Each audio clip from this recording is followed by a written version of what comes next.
പിറക്കുവാൻ ഉണ്ണി നീ വായു. ബേഥലേം മഞ്ഞള പോലെ ശാന്തിയും സൗഖ്യവും തായു.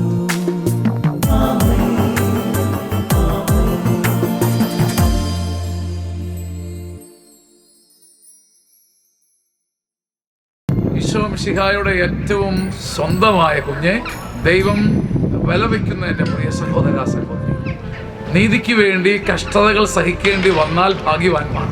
അവരുടെ ഭീഷണി നിങ്ങൾ ഭയപ്പെടേണ്ട, നിങ്ങൾ അസ്വസ്ഥരാകുകയും വേണ്ട. 1 പത്രോസ് 3:14. ചിലരുടെ ഭീഷണികളും ഗൂഢാലോചനകളും നമ്മുടെ ആത്മാവിനെ മുറിച്ചു കളയും. ആധിയും ഭയവും എല്ലാം നമ്മളെ വേട്ടയാണ്. നീതിക്ക് വേണ്ടിയാണ് നിലകൊള്ളുന്നതെങ്കിൽ, ആരെയും തകർക്കാൻ നിങ്ങൾക്ക് ലക്ഷ്യമില്ലെങ്കിൽ, ആരും വീണ് കാണാൻ നിങ്ങളൊന്നും ചെയ്യുന്നില്ലെങ്കിൽ, ആർക്കുമെതിരെ നിങ്ങളുടെ മനസ്സ് സ്പന്ദിക്കുന്നില്ലെങ്കിൽ, നീതിക്ക് വേണ്ടി നിലകൊള്ളുന്ന നീ ഭാഗ്യവാനാണ്. അവരുടെ ഭീഷണി നീ ഭയപ്പെടേണ്ട, നീ അസ്വസ്ഥനാകുകയും വേണ്ട. 1 പത്രോസ് 3:14. നിങ്ങളുടെ ഉള്ളിലെ ചില അസ്വസ്ഥതകൾ, ഭയങ്ങൾ കർത്താവിൻ്റെ ഈ വചനം വിടുവിച്ച് വെട്ടി മാറ്റട്ടെ. ആമേൻ, ആമേൻ.